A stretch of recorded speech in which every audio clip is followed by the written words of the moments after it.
আৰ্টবিলাক বিক্ৰী নোহোৱাই ভাল।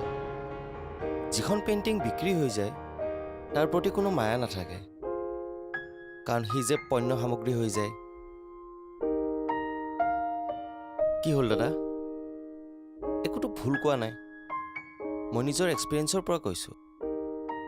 মোৰ দেখোন পেইণ্টিংবিলাক বিক্ৰী কৰি একো ভাল নালাগে। পেইণ্টিংবোৰ বিক্ৰী নকৰি কৰিবা কি? তোমাৰ কামবোৰ ঘৰত দম কৰি থ'বলৈ ইমান খৰচ কৰি ইমান কষ্ট কৰি তুমি আৰ্টৰ ডিগ্ৰীটোতো লোৱা নাই। এটা সময়ত এইবোৰ তোমাৰ চিটাত কোনোবাই থৈ দিব, আৰু কি হ'ব? আপুনি ইমান ফ্ৰাষ্ট্ৰেটেড কিয় চিন্ময়দা? আমাৰ দৰে জুনিয়ৰবিলাকে আপোনালোকৰ পৰা উৎসাহ পাব বিচাৰে, প্ৰেৰণা পাব বিচাৰে। আপুনি উল্টা টানকৈহে কথা কয়। আপুনি ইমান নিগেটিভ কিয়?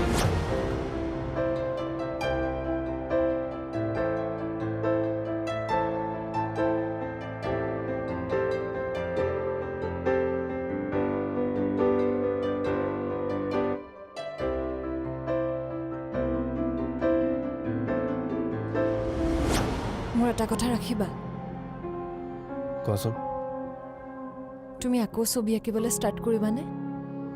বিজ্ঞাপনৰ ছবি নহয়, তোমাৰ মনৰ ছবি। যি ছবিক লৈ তুমি স্বপ্ন দেখিছিলা তেনেকুৱা ছবি আকৌ আঁকিবানে?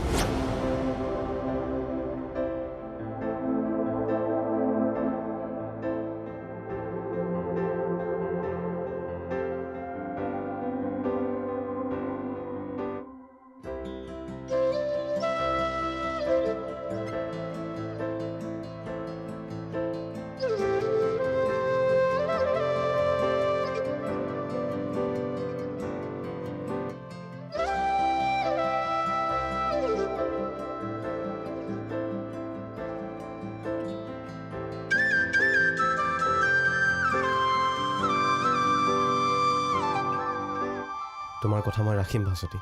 জীৱনৰ ৰঙাকৈ তুলিকাৰে উকা কাগজক সময়ে শিকায়, সময়ে বুজায়, পৰিচয় কৰা এই নিজক।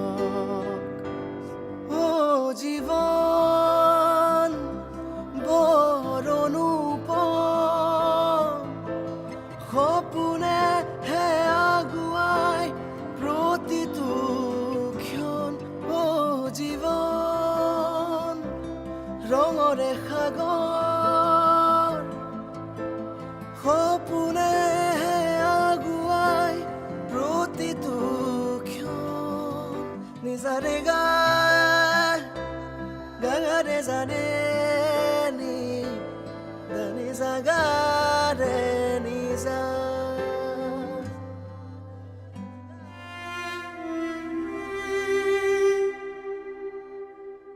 তোমাক বাৰু চিন্ময়দাই মাতবোল কৰিছেনে? কৰিছে। কিয়? সিদিনাখন ইমান বেয়া ব্যৱহাৰ কৰিলে, মই ভাবিলোঁ তোমালোকৰ মাজত মাতবোল নাইয়ে নেকি। আমাৰতো একো ঝগড়া লগা নাই, মাতবোল কিয় বন্ধ হ'ব? চিন্ময়দাই তোমাক সিদিনা ইমান বেয়াকৈ ক'ব নালাগিছিল ন? তুমি বেয়া পাইছা? এইবোৰ কথাত মই বেয়া পোৱা মানুহ নহয়। মই কিবা কথাত বেয়া পাই থাকিলে চিন্ময়দা প্ৰশান্তহঁতৰ দৰে ছিনিয়ৰ মানুহক যদি নামাতো তেনেহ'লে মোৰে লছ হ'ব। তেওঁলোকৰ পৰা মোৰ বহুত শিকিব লগা আছে। মাতবোৰ বন্ধ কৰিলে জানো মই শিকিব পাৰিম কোৱা? তুমি বহুত ভাল ল'ৰা পৰেশ, সঁচাকৈ তুমি এজন খুব ভাল ল'ৰা। তোমাৰ এই মেণ্টেলিটিটোৰ বাবে তুমি বহুত উন্নতি কৰিব পাৰিবা। মোৰ ফালৰ পৰা তোমাক বহুত শুভেচ্ছা জনালোঁ।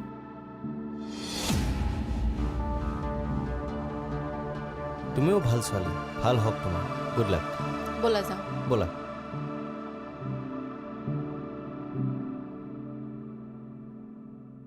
ৱেলকাম মেম, আপোনাক কিদৰে হেল্প কৰিব পাৰিম?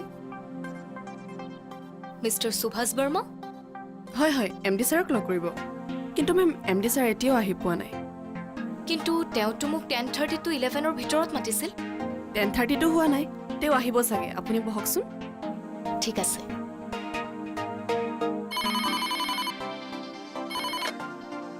হেল্ল', হয় ছাৰ, তেখেত আহিছে। ঠিক আছে। MD ছাৰ আহিছে বুলি বেনাৰ্জী ছাৰে জনালে আপোনাক ছাৰৰ কেবিনলৈকে যাব দিছে আহকচোন মেম অ'কে ঠিক আছে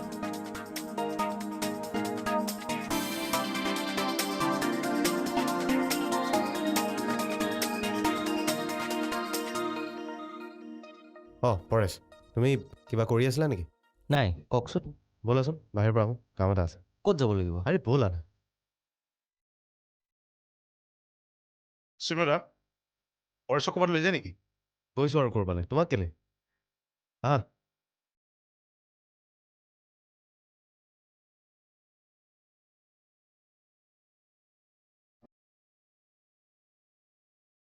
চৰি লীনা তোমাকতো বহুত সময় বহুৱাই থোৱা নাই নাই মই ঠিক 10:35 মানতে আহি পালোঁ আই এম এক্সট্ৰিমলি চৰি কোৱা কি ল'বা চাহ নে কফি অলৰেডি কফি একাপ লৈছোঁৱেই ঠিক আছে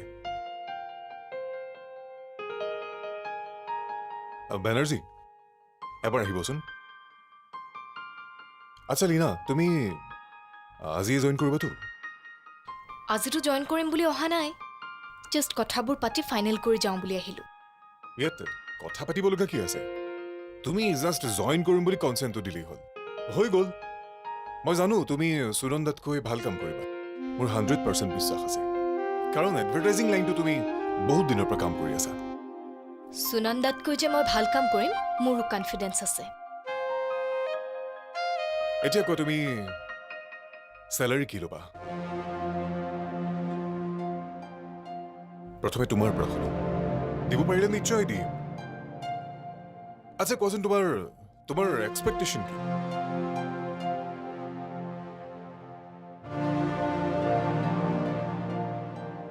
পৰেশ তোমাক মই সেইদিনা অলপমান ৰাফলি বিহেভ কৰিলোঁ নাই নাই মই একো বেয়া পোৱা নাই তুমি বেয়া নোপোৱালৈ কথা নাই কিন্তু মই তেনেকুৱা কাম কৰিব নালাগিছিল তুমি সৰু গতিকে তোমাক বুজোৱাৰ দায়িত্বটো আমাৰ আছে মই বুজি পাইছোঁ চিন্ময়দা বুজি পাইছা কি বুজি পাইছা মোৰ দৰে য়ং ল'ৰাবোৰে এটা সৰু চাকৰি কৰি জীৱনটো বৰবাদ কৰাটো আপুনি বিচৰা নাই মই কি বিশ্বাস কৰোঁ জানে টেলেণ্ট থাকিলে সৰু কাম কৰিও ডাঙৰ কিবা এটা কৰি দিব পাৰি মই গৰীবী দেখিছোঁ পৰেশ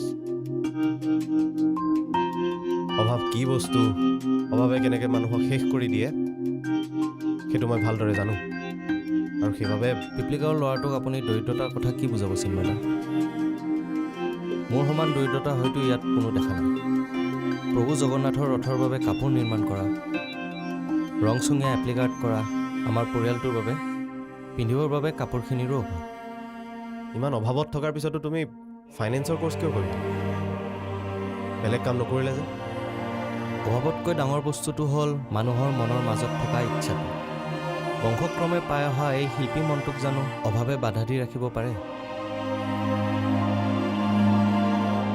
মই বুজিছোঁ পৰেশ তোমাৰ পৰা মোৰ বহুত শিকিব লগা আছে এনেকুৱাকৈ কিয় লাজ দিয়ে দাদা মই আহিছোঁ আপোনালোকৰ পৰা শিকিবৰ বাবে আমাৰ পৰা কি শিকিবা তুমি ইয়াত নিগেটিভিটিৰ বাদে একো শিকিবলৈ নাই তোমালোকৰ সময় আছে পৰেশ বিজ্ঞাপনৰ এই ৰঙীন পৃথিৱীখনত সোমাই থাকি শিল্পৰ ৰংবোৰ হেৰাই নেপেলাবা সময় থাকোঁতে আন কিবা এটা চিন্তা কৰা আৰু এয়া মই ফ্ৰাষ্ট্ৰেটেড হৈ কথা কোৱা নহয় বাস্তৱ অভিজ্ঞতাৰ পৰা কৈছোঁ ইয়াত কেৱল দৰমহাখিনিহে পাবা জীৱন নোপোৱা জীৱন সন্ধান কৰা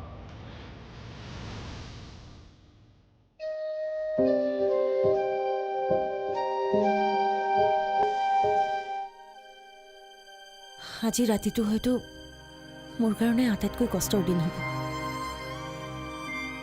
কাইলৈ কিন্নৰী মোৰ পৰা আঁতৰত থৈ আহিব লাগিব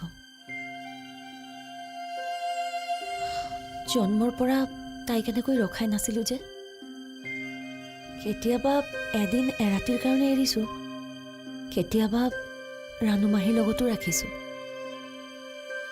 কিন্তু সম্পূৰ্ণ অকলে কেতিয়াও এৰা নাছিলোঁ পাৰিবনে বাৰু তাইক এনেকৈ ৰখাটো জৰুৰী আছিল নেকি মহুৱা জৰুৰী নহ'লেও প্ৰয়োজন আছে তাই নিজৰ কাৰণেই ভাল যদি ইমানেই ভাল তেন্তে ভাল কাম এটা কৰিবলৈ তুমি কিয় ইমান দুখ কৰি আছা মই মাক যে এদিন তোমাৰো এইটো চিটুৱেশ্যন আহিব ভাস্বতী। ভালৰ কাৰণে হ'লেও কোনো মাকে নিজৰ সন্তানক আঁতৰত পঠিয়াব নিবিচাৰে। তোমাৰ মায়ে জানো পৰা নাই? তেওঁ জানো তোমাৰ প্ৰতি থকা সকলো মোহ মায়াবোৰ বিসৰ্জন দিব পৰা নাই? মাত্ৰ এটা ভুলতেই তোমাক মই মোৰ মাৰ দৰে মাক হ'ব নোৱাৰো, নাইবা কিন্নৰীক মোৰ দৰে জীয়েক হ'ব দিব পাৰোঁ। বেচেৰি বাপেককতো নাপালেই। তাইৰ কাৰণে বাপেক হ'ল ফটোত থকা মাত্ৰ এটা প্ৰতিশ্ৰুতি। কেতিয়াবা যদি এই মাকজনীও নোহোৱা হৈ যায়, তাই কমচে কম নিজে চলিব পৰাটো হ'ব লাগিব। মোৰ দৰে তাইৰ জীৱনততো কোনো ৰাণুমাহী নাহিবও পাৰে, কিন্তু কিছুমান ঠগ প্ৰবঞ্চক তাইৰ জীৱনত কিন্তু নিশ্চয় আহিব। তুমি যে মোক পাইছা, মই কি ঠগ প্ৰবঞ্চক নেকি? মোৰ জীৱনত ভাল মানুহ মাত্ৰ তোমাকে পাইছোঁ মই। আচলতে কি জানা ভাস্বতী, তোমাক নহয় খুব নিজৰ নিজৰ লাগে।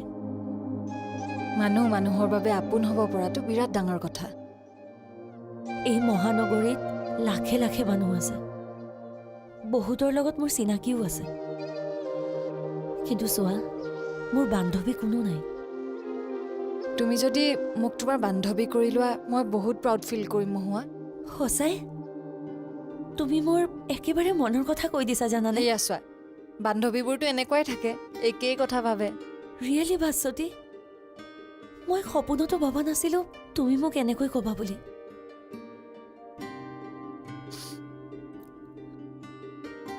এবাৰ এজন আহিছিল জানা, মোৰ বন্ধু হ'বলৈ। একেবাৰে অন্তৰংগ বন্ধু হোৱাৰ মোক প্ৰতিশ্ৰুতি দিছিল, কিন্তু এবছৰ যোৱাৰ পাছত তেওঁৰ মই আচল স্বৰূপটো সম্পূৰ্ণৰূপে গম পালোঁ। মাজৰাতি মোৰ ঘৰত আহি যি অসভ্য আচৰণ, অৱশেষত বাধ্যত পৰি মই তেওঁক চৰ মাৰিছিলোঁ আৰু তেওঁ মোক প্ৰতিশোধ ল'ম বুলি মোক চেলেঞ্জ কৰি গৈছিল।